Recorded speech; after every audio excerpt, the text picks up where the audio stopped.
Okay, so, sometimes someone sends us like a really, really interesting bit of material, and that's kind of what we're dealing with today. This pasted text you sent in, it's basically someone's, I don't know, like their distilled investment philosophy. Years and years of experience boiled down into like a set of principles, and we're going to unpack that for you today. Yeah, it's really fascinating stuff, a lot of wisdom in there. And what I found really striking was this kind of simple idea, right? Like it's so straightforward, but it's easy to miss when you get caught up in, the whole investment game. And that is, It's this idea of buying assets for less than they're actually worth. I mean, it sounds obvious, but it's like the bedrock of everything else. right, right. And I think for you listening, that's really the key takeaway from this deep dive we're doing today.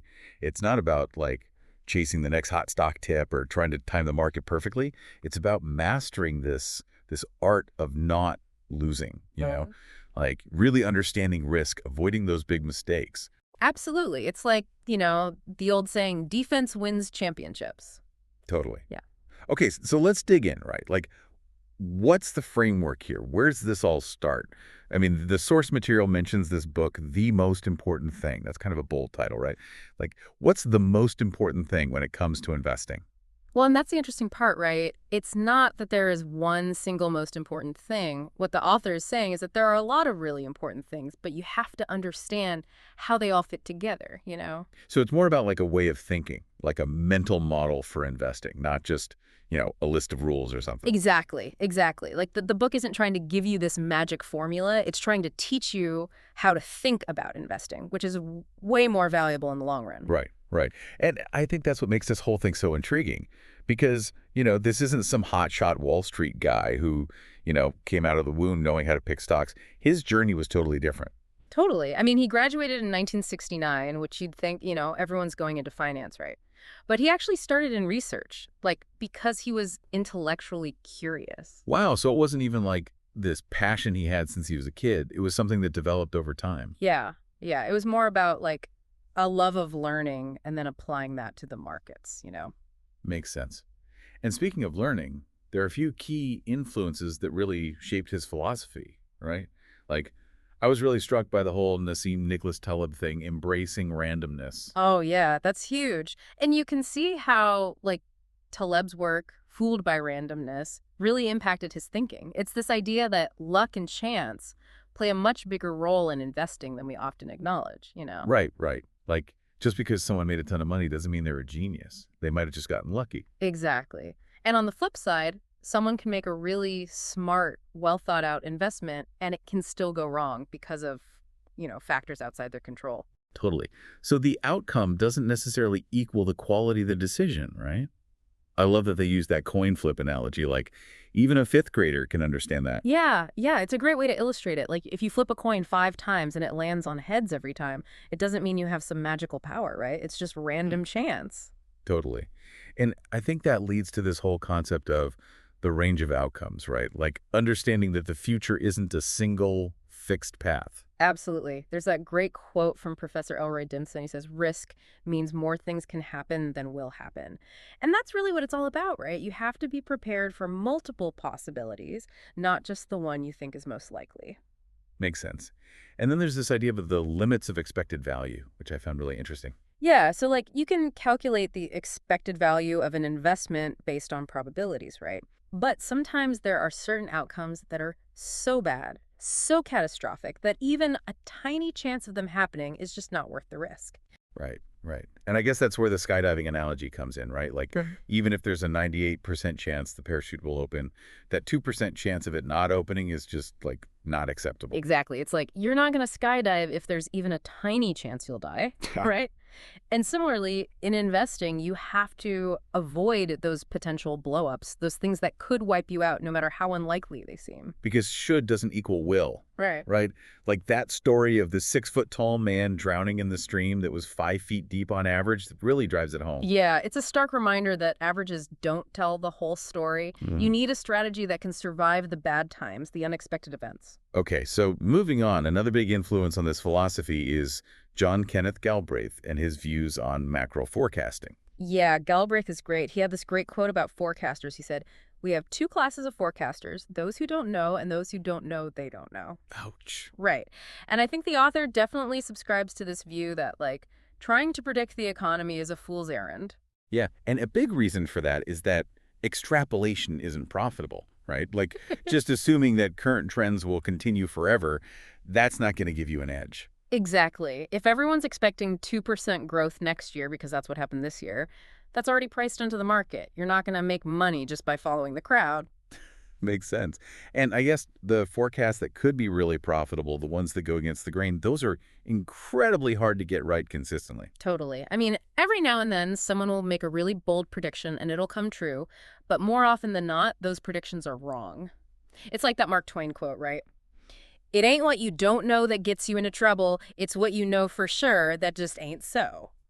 Love that quote. Okay, so instead of trying to predict the future, this philosophy is all about what Charles Ellis calls playing the loser's game. Yeah, yes, the tennis analogy. It's a classic. Right, so explain that one for the folks at home. So in professional tennis, the best players win by hitting winners, right? Like these Hmm. amazing shots that their opponents can't return.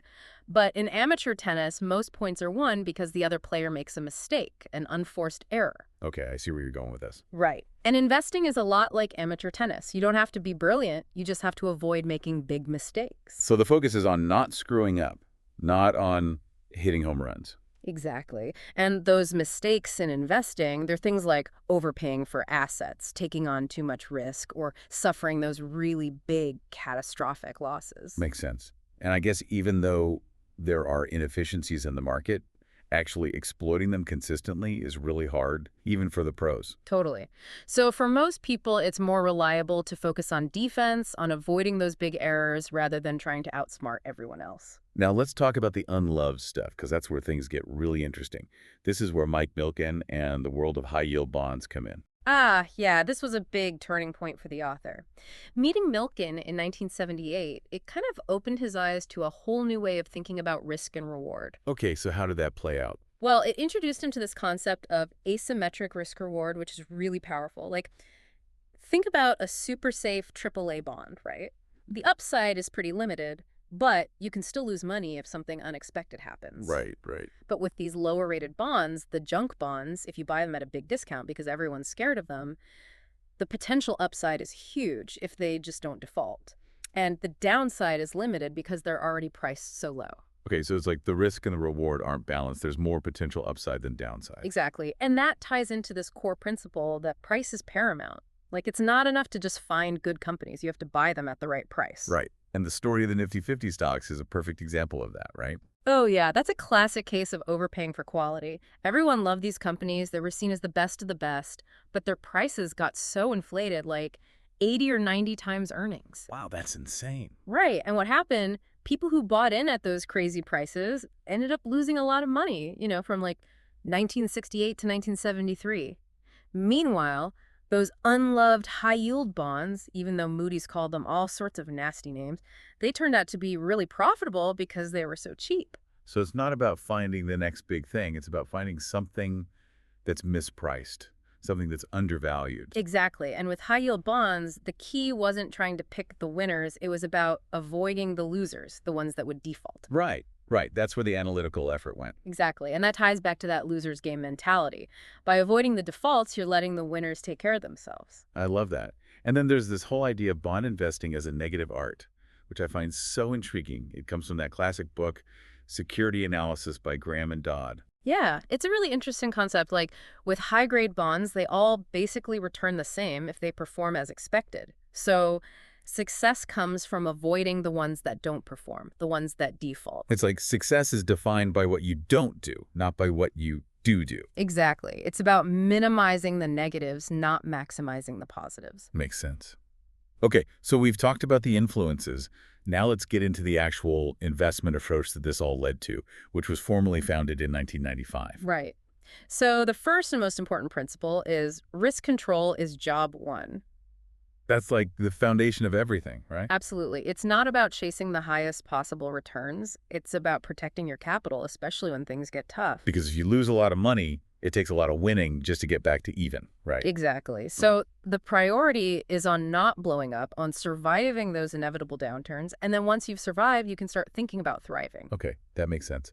And then the second principle is emphasis on consistency. Right. Yeah, it's about avoiding those big boom and bust cycles. Like, you don't need to hit home runs every year. You just need to be consistently above average. And there's that whole quartile math thing that illustrates that, right? Yeah, it's basically showing that a fund that consistently stays in the second quartile, meaning it's slightly above average, can actually outperform a fund that's sometimes in the top quartile, but also sometimes in the bottom quartile. Because consistency compounds over time. Exactly. Steady and reliable beats flashy and unpredictable. Makes sense. Okay, so we've got risk control and consistency. What's next? Well, the third principle is macro forecasting is not critical, which we've already talked about quite a bit. Right, right. No crystal balls allowed. Exactly. And then the fourth principle is market timing is avoided. So no trying to time the tops and bottoms of the market. Nope. The author believes that's a loser's game for most people. It's too hard to get right consistently. Makes sense. And then we have the primacy of price value, which is kind of a recurring theme here, right? Absolutely. It all comes back to that fundamental idea of buying assets for less than they're worth. That's the key to everything. Right, right. And finally, we have avoiding losers. Yeah, the motto here is, if we avoid the losers, the winners will take care of themselves. So it's all about minimizing those really bad outcomes, the ones in the left tail of the bell curve. Exactly. If you can avoid the big mistakes, the big losses, the rest will kind of take care of itself. Okay, so that's the philosophy in a nutshell. Now, the author also shares 3 adages that have guided his career, and I think these are really worth highlighting. The first one is, what the wise man does in the beginning, the fool does in the end. Ah, yes, that's a good one. It's about understanding value early on before everyone else catches on. Right, right. Like the smart money gets in early, the dumb money gets in late, right before the bubble bursts. Exactly. It's about thinking for yourself, not following the herd. Makes sense.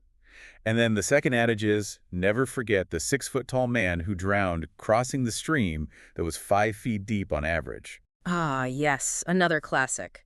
It's a reminder that averages can be deceiving. Right, right. Just because the market goes up on average doesn't mean it can't go down significantly at times. You have to be prepared for those downturns. Exactly. It's about building a portfolio that can survive the tough times. And then the third adage is, being too far ahead of your time is indistinguishable from being wrong. Ah, yes. That one's about patience. Sometimes it takes time for the market to recognize value. Right, right. You can be right about something, but if the market doesn't agree with you yet, you can still lose money. Exactly. You need both conviction and patience to be a successful investor. Okay, so let's bring this into the context of today's market, right? Like, what are some key takeaways for investors right now? Well, the author emphasizes the importance of contrarianism. Which is basically going against the crowd. Right? Exactly. Like, when everyone's panicking, that's often the best time to buy. And when everyone's euphoric, that's often the best time to sell. Makes sense, but that's easier said than done, right? Oh, definitely. It takes a lot of discipline and independent thinking. And how about navigating this macro uncertainty we're facing right now? Like, interest rates have been so low for so long, it's hard to know what's going to happen next. Yeah, that's a big challenge. The author seems to advocate for caution in this environment. Like, with interest rates so low, it's pushed up asset prices across the board. So everything's kind of expensive. Yeah, and it's led to this phenomenon called reaching for yield, where investors are taking on more and more risk just to get a decent return. Right, right. So it's a time to be really careful about what you're buying and how much you're paying for it. Absolutely. And the author also talks about index funds. Which are basically like baskets of stocks that track a particular market index, right? Yeah, exactly. And they can be a good option for a lot of people, especially if you're not comfortable picking individual stocks. Right, right. They offer diversification, but it's important to remember that they don't eliminate market risk. Totally. If the market goes down, index funds go down too. Okay, and finally, there's the concept of patience and catalysts. Right. So even if you find a great investment, it can take time for the market to recognize its value. So patience is key. Absolutely. And sometimes there's a specific event, a catalyst, that can accelerate that recognition of value. But sometimes you just have to wait it out. Makes sense. Okay, so to wrap it all up, I think the big takeaway from this deep dive is that successful investing isn't about being brilliant or being lucky. Right. It's about being disciplined, being humble, and understanding value. And most importantly, it's about managing risk. about avoiding those big mistakes. Exactly. It's about playing the long game, not trying to get rich quick. So for you listening, think about how this philosophy might apply to your own investing. Like, are you focused on the right things? Are you managing risk effectively? And maybe even more broadly, think about how these principles, these ideas of avoiding losses, minimizing mistakes, they could apply to other areas of your life, not just investing. It's definitely something to ponder. All right, folks, that's it for this deep dive. Thanks for joining us.